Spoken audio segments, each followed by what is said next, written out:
Witam Was wszystkich. Przepraszam Was za ten początek, jednakże wiadro po seansie przygód Jamesa Bonda w ostatnim wydaniu było mi potrzebne. Badałem będzie stwierdzenie, że filmy o przygodach Jamesa Bonda to franczyza, która odmieniła kino akcji prawie w 60 lat oraz 6 aktorów odtwarzających postać i 25 kanonicznych odcinków. Samą postać szpiega Jamesa Bonda stworzył Ian Fleming, który zapoczątkował cykl powieścią z 1953 roku pod tytułem Casino Royale. Po jego śmierci powieści te kontynuowali inni autorzy. Ja znam wszystkie kanoniczne filmy oraz jeden niekanoniczny pod tytułem Nigdy nie mów nigdy więcej z Seanem Connerym z 1983 roku. Właściwie każdy student politologii powinien znać wszystkie filmy o Jamesie Bondzie, ponieważ nie ma lepszego sposobu, aby w lekki i przyjemny sposób poznać,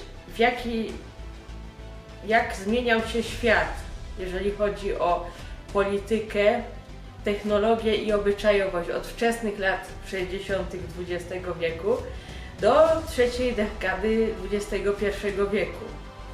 Wiem, że ludzie za najlepszych odtwórców tej postaci uważają Seana Connerego, Rogera Moore'a czy też Daniela Craiga.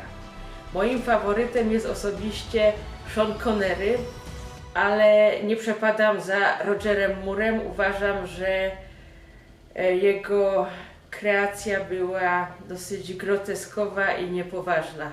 Ciekawostka, James Bond zawdzięcza imię i nazwisko amerykańskiemu ornitologowi, który był autorem książki pod tytułem Ptaki Indii Zachodnich. Podobnie było z powieścią W pustyni i w puszczy Henryka Sienkiewicza. Podczas pobytu w Rudawie, to jest na trasie pociągu z Katowic do Krakowa, podczas pobytu w tej miejscowości miejscowy chłopiec Staś Tarkowski przynosił codziennie Henrykowi Sienkiewiczowi mleko i tej właśnie prawdziwej postaci postać fikcyjna zawdzięcza imię. I tak właściwie to zastanówcie się, czy chcielibyście, aby waszym imieniem i nazwiskiem została uhonorowana postać fikcyjna. W książce, w teatrze, w filmie. Ja uważam, że to jest świetna rzecz, świetny pomysł. Zapisanie w historii. Kapitalna sprawa. To tyle tytułem wstępu. Co mnie tak w tym filmie oburzyło? Sam film Nie czas umierać, No Time to Die wciągnął mnie. Tak, muszę przyznać, że wciągnął mnie, jeżeli chodzi o pierwszą połowę tego filmu. Bardzo podobały mi się sceny akcji, rzucane co chwilę żarciki na ekranie i zainteresowało mnie to, w jaki sposób skończy się era Daniela Craiga. Niestety, jeżeli chodzi o drugą połowę filmu, to wszystko zniszczyła. Potem było już tylko gorzej.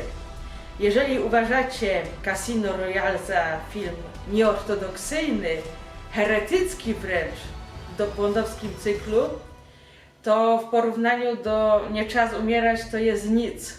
Naprawdę nic. Ten film otworzył mi oczy. Otworzył mi oczy na to, że zorientowałam się, na czym polegają zarzuty osób, które nie przepadają za filmami o Bondzie z udziałem Daniela Craiga. Uważam ten odcinek za niemalże koniec tej postaci na ekranie. Jej wskrzeszenie będzie ekstremalnie trudnym zadaniem.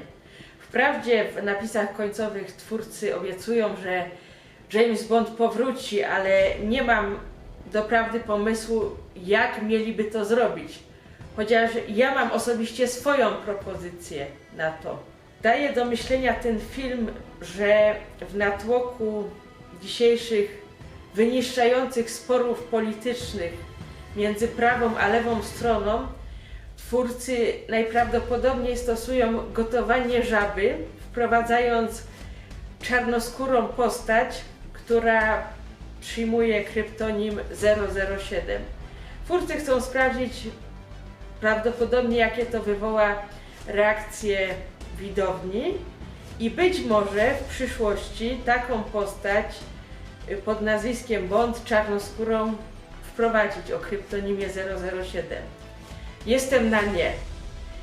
Jak najbardziej może powstać film akcji z postacią czarnoskórą, jakiegoś agenta czy szpiega, ale osobną, z inną historią, z innym imieniem i nazwiskiem, ale uważam, że nie potrzeba podczepiać się pod postać Jamesa Bonda. Uważam, że pewne kanony powinny zostać zachowane w tym przypadku. Uśmiercenie agenta 007 to było fatalne zagranie. Przyznam szczerze, że dla mnie osobiście to był szok. Nie spodziewałabym się, że ktokolwiek na to się zdecyduje. Ale było jeszcze coś gorszego, znacznie gorszego. W tym odcinku, jeżeli jesteście już po seansie albo chcecie znać spoilery, James Bond ma biologiczną córkę, kilkuletnią dziewczynkę. Nie, nie, nie i jeszcze raz nie. Już uśmiercenie Jamesa Bonda to było o 3 kroki za daleko. Ale nie chcę, aby twórcy w filmie o indywidualiście, o postaci, która idzie swoją drogą, aby wpychali mi do gardła prorodzinną propagandę. James Bond się nie rozmnaża i nie jest family manem. Uważam, że twórcy zachowali się głęboko nie w porządku. A na koniec mam pewną propozycję. Przede wszystkim, zanim jeszcze do tego przejdę, jeżeli zgadzacie się ze mną, że zrobienie z Jamesa Bonda family mana, kogoś, kto ma dziecko, było fatalnym pomysłem, to podzielcie się ze mną tym w komentarzach. A po drugie, moja propozycja. Uważam, że dotychczas było tak, że filmy o Jamesie Bondzie szły wraz z kolejnymi latami, czyli akcja działa się w tych latach, w których filmy były kręcone. A teraz myślę, że po latach eksperymentów ery Craiga czas wrócić do korzeni.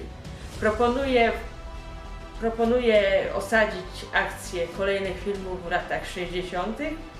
XX wieku, a może i nawet 50.